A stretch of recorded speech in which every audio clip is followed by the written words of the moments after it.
Também apontou na Ética Nicômaco, Aristóteles, que o medo é definido como uma expectativa do mal, olha só. As nossas ansiedades contemporâneas nada mais fazem do que isso, né? Nos deixarmos totalmente à mercê dessa ansiedade. Porque sofremos por uma expectativa, por uma perspectiva futura? É a pergunta. Por que nos alterarmos por medo a ponto de nos descontrolarmos? Por que deixarmos de dizer, ou melhor, por que deixamos de dizer o que pensamos, fazer o que queremos, escolher o que consideramos melhor devido ao medo? O que faz com que algumas de nossas reações descontroladas, quando movidas pelo temor, venham a ser motivo de posteriores arrependimentos? Né? O que ocorre conosco que permite ao medo, em algumas situações, ser capaz de interromper, travar as nossas ações? Na perspectiva aristotélica, o medo não é um mal em si. O aspecto negativo do medo residiria no desequilíbrio provocado por um temor desmedido. Lógico, o medo faz parte do nosso sentimento de quê? De autopreservação. Né? Faz parte do instinto de sobrevivência. Né? Mas o que Aristóteles diz aqui é o medo desmedido, é o temor desmedido. A saída apontada por ele, portanto, para o equilíbrio necessário para a virtude, estaria em encontrarmos a justa medida, o meio termo, o equilíbrio entre o excesso e a falta, entre as necessidades de cada singularidade e as necessidades do todo social. Então, se nós estamos aqui amedrontados com os acontecimentos do mundo, nós temos, muitas vezes, duas reações.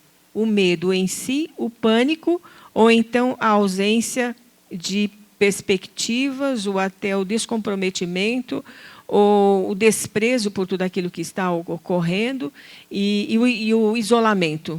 Então, são dois extremos. A proposta aristotélica é que nós achemos o meio termo, né? A solução do meio, ou seja, o equilíbrio. Diante das situações cotidianas, como você estabeleceria a justa medida? Você consegue avaliar adequadamente as situações diante das quais se encontra? É uma pergunta que cabe a nós respondermos. Né? Então, você consegue avaliar as suas situações cotidianas? Né? Ou você reage simplesmente sem pensar? Né? O que precisa fazer para isso? De que você tem medo, afinal? De que nós temos medo? Né? Seu medo é justificável? Há elementos nos quais ele possa ser fundamentado? Ou ele é fruto de algumas das suas divagações? E nós acrescentaríamos aqui, com a contribuição que o Espiritismo traz no estudo das influências espirituais, ou seria um processo obsessivo em andamento? Epicuro apresentou o medo como uma das grandes causas do sofrimento humano. Medo dos deuses, medo da morte, medo da dor, medo das dificuldades e privações. Epicuro viveu lá para o século IV a.C. Olha só, mudou alguma coisa? Não é? Continua atual. As reflexões de Epicuro continuam absolutamente atuais, assim como de Aristóteles. Né? Então, eles não estão lá perdidos no tempo antes do Cristo, não. Né?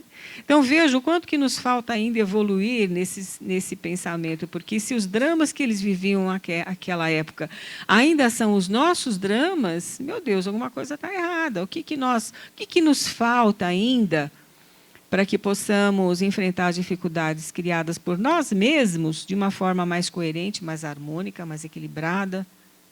Tenhamos em mente que depois de Epicuro, Sócrates foi o contemporâneo desse pensador, mas depois dele veio Platão, né, e tantos outros pensadores. Depois deles veio Jesus, com a sua proposta magna de vida, mas nós ainda parece que estamos claudicando. Né? Nós subimos 4 degraus e descemos 3. Andamos 4 passos e voltamos 3.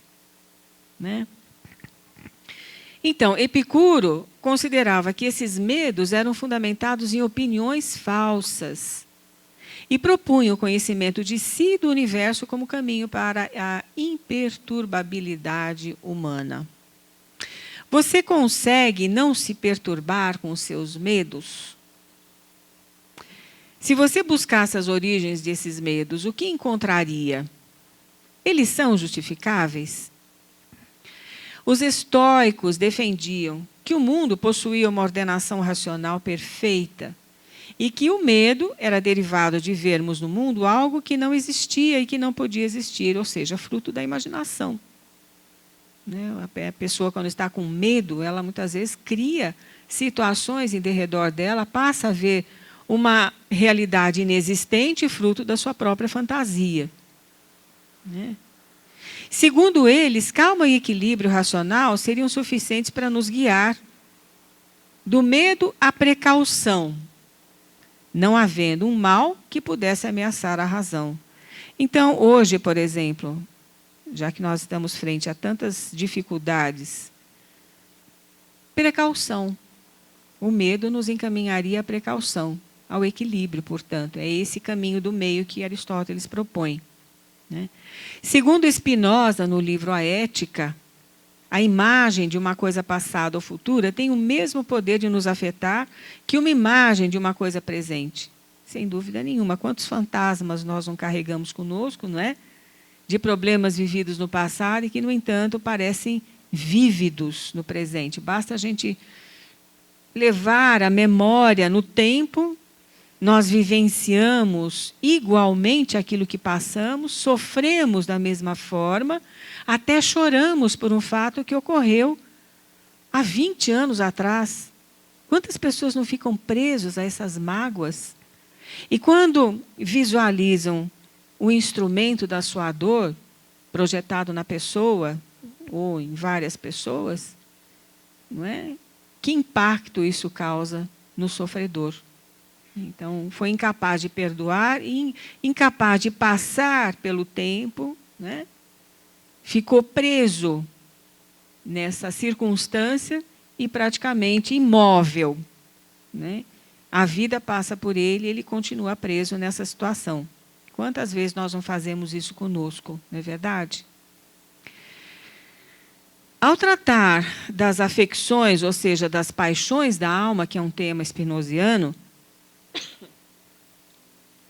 ele aponta medo e esperança como nascidos de uma imagem futuro passada, da qual duvidamos dos resultados. Com isso, aproxima as duas paixões a partir de uma origem comum, ou seja, a dúvida.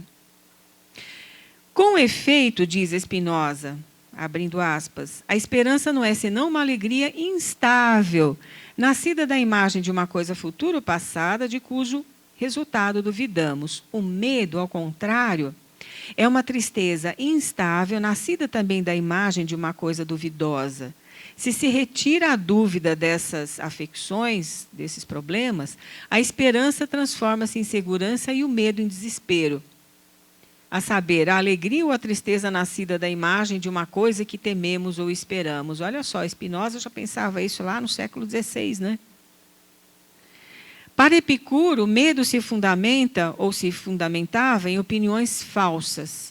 Ele propunha o conhecimento de si e do universo como caminho para a imperturbabilidade. Não era outra coisa que dizia Sócrates, não foi outra coisa que disse Jesus.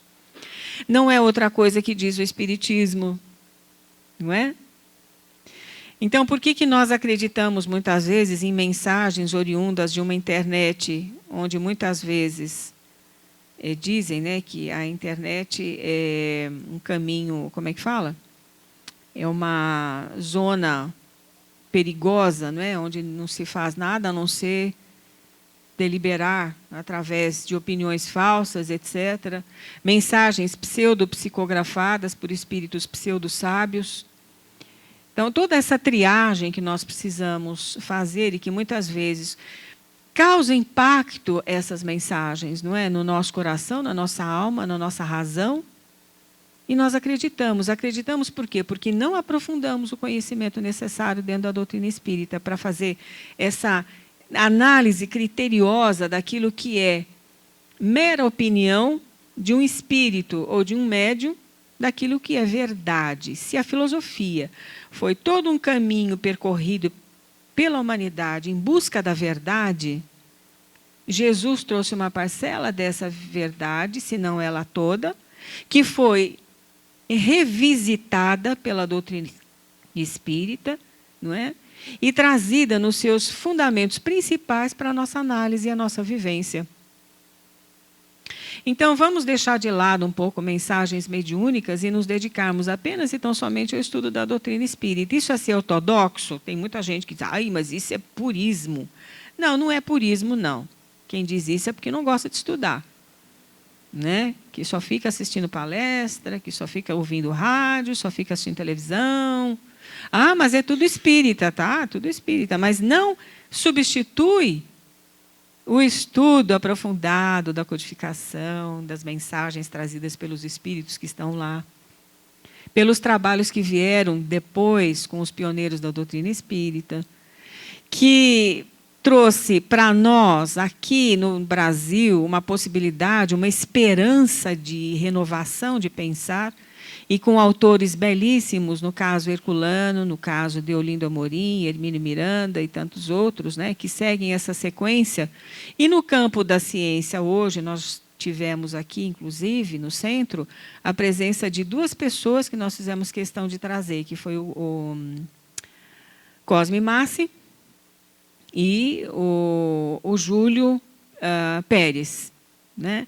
O Júlio Pérez no campo da ciência espírita. Então, ele está desenvolvendo a ciência espírita de forma equilibrada, tranquila, serena, e o Cosme Massi também fazendo o seu papel.